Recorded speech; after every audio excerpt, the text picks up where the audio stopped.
আসসালামু আলাইকুম everyone, welcome back to my channel আইবাই আমি ফোর্স। যে যেখান থেকে ভিডিওটি দেখতেছেন সবাইকে অসংখ্য ধন্যবাদ। সবাই কমেন্টস করতে গিয়ে দেখতেছেন। প্রথমে আমি চুলার মধ্যে একটা প্যান বসিয়ে দিলাম। বিসমিল্লাহ। 3 চামচের মতো ঘি দিয়ে দিলাম। ঘিটা যখন গলে আসবে একটু নেড়ে চেড়ে দিব, গলার জন্য ওয়েট করতে থাকবো। গলে আসার পর আমি এখানে দিয়ে দিব একটা তেজপাতা 2 খণ্ড করে। নিশ্চয়ই বুঝতে পারছেন কি বানাচ্ছি, স্পেশাল শাহী হালুয়া। দেখতে যেমন সুন্দর, খেতে কিন্তু দারুণ। 1 কেজি গাজর আমি মিহি কুচি করে নিয়েছি। অবশ্য গাজরটাকে ধুয়ে পরিষ্কার করে খোসা ছাড়িয়ে নিতে হবে। এখন গাজর কুচিটা আমি ঘিয়ের মধ্যে দিয়ে দিলাম। এটা ঘিয়ের মধ্যে নেড়ে চেড়ে মিশিয়ে নিব। আর চিনি দেওয়ার আগে কিছুক্ষণ আমি এটা সফট হয়ে আসবে যখন, তখন দিয়ে দিব 2 টুকরা দারুচিনি। পরে দিব 3-4টা এলাচ থেতো করে নিয়ে পাউডার করে নিয়েছি। এখন এগুলি দিয়ে দিলাম। দিয়ে নেড়ে চেড়ে মিশিয়ে নিয়ে ভালোভাবে একটু ভেজে নিব। এই গাজরগুলো যত ভালো করে ভাজা হবে, গাজর হালুয়াটা খেতে ততটাই টেস্টি হবে। আর এটা যখন পানি শুকিয়ে আসবে তখন আমি এড করে দিব 1/2 কাপের মতো চিনি। আর এই চিনিটা এখন নেড়ে চেড়ে গাজরের সাথে মিশিয়ে নেব। এটা দিয়েও কিছুক্ষণ বাজতে থাকবো। চিনিটা দেওয়ার পর কিছু পানি উঠবে, পানিটা টেনে আসা পর্যন্ত আমি বাজতে থাকবো। আবারও বললাম, যত ভাজা হবে গাজরের হালুয়া খেতে কিন্তু ততটাই টেস্টি হবে। এখন আরো দিয়ে দিলাম আমি ঘি 1 চামচ। আবারও এটা নেড়ে চেড়ে মিশিয়ে নিব। এখানে চিনি আপনাদের পছন্দ অনুযায়ী দিতে পারেন। যার যেমন মিষ্টি পছন্দ সেইভাবে স্বাদ অনুযায়ী চিনি দিবেন।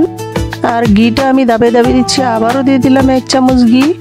এবার কিছুক্ষণ পর আমি দাপে দিচ্ছি, একবারে দিচ্ছি না।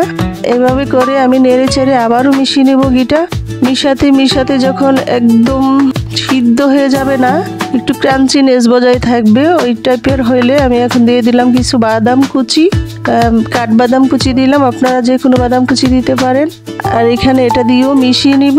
মিশিয়ে নিয়ে যখন পানিটা একদম টেনে আসছে, এখন আমি দিয়ে দিব জাল করা দুধ।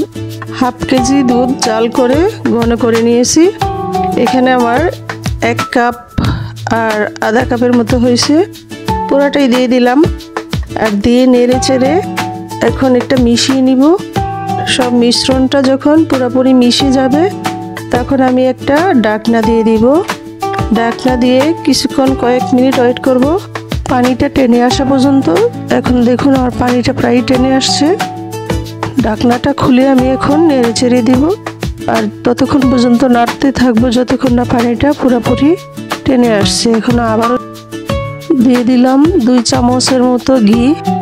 এখন ঘিটা গাজরের সাথে নেড়ে চেড়ে মিশিয়ে নেব। টোটাল রান্নাতে 7 থেকে 8 চামচের মতো ঘি ইউজ করেছি, একবারে কিন্তু দিইনি, ধাপে ধাপে দিয়েছি। এই পর্যায়ে আমি দিয়ে দিব 1/2 কাপের মতো গুঁড়া দুধ। গুঁড়া দুধটা দিয়েও আমি সেমভাবে মিশিয়ে নিব। ভালোভাবে মিশিয়ে যখন দেখবেন হালুয়াটা প্রায় হয়ে আসছে, কিভাবে বুঝবেন? যখন খুন্তি দিয়ে আপনি একটু চাপ দিবেন তখনই বুঝতে পারবেন। যদি পানি ওঠে তাহলে বুঝবেন যে আর কিছুক্ষণ জাল করতে হবে। আমি যে গোটা মশলাগুলি দিয়েছি সেগুলো এখন তুলে ফেলে দিলাম। আর যখন চাপ দিয়ে দেখবেন যে পানি না বের হয়ে তেল বের হচ্ছে বা ঘি বের হচ্ছে, তখন বুঝবেন যে এটা আপনার হয়ে গেছে, তখন তুলে নিতে হবে। এখন এই যে দেখুন আমার হালুয়াটা প্রায় রেডি হয়ে আসছে।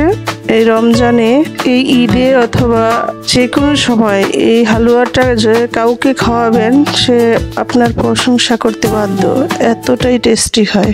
এখন আমি সার্ভ করার পালা। দেখুন মাশাআল্লাহ কতটা সুন্দর হয়েছে। সর্বশেষে আমি একটু চেখে দেখলাম যে একটু 1 চিমটি লবণ লাগবে। লবণটা দিয়ে আর একটু মিশিয়ে নিলাম। আপনারা লবণটা দুধ যখন দিলাম সেই মুহূর্তে দিয়ে দিবেন।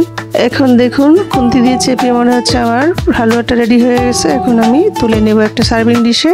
দেখুন মাশাআল্লাহ কতটা সুন্দর হয়েছে। আর খেতে আলহামদুলিল্লাহ অনেক টেস্টি। আপনারা বাসায় ট্রাই করতে পারেন। রেসিপি ভালো লাগলে চ্যানেলটিকে সাবস্ক্রাইব করে নেবেন এবং লাইক কমেন্ট শেয়ার করবেন। ফ্রেন্ডস এন্ড ফ্যামিলির সাথে বেশি বেশি শেয়ার করুন। আল্লাহ হাফেজ। Thanks for watching. আবারও হাজির হয়ে যাব নতুন কোনো ভিডিও নিয়ে।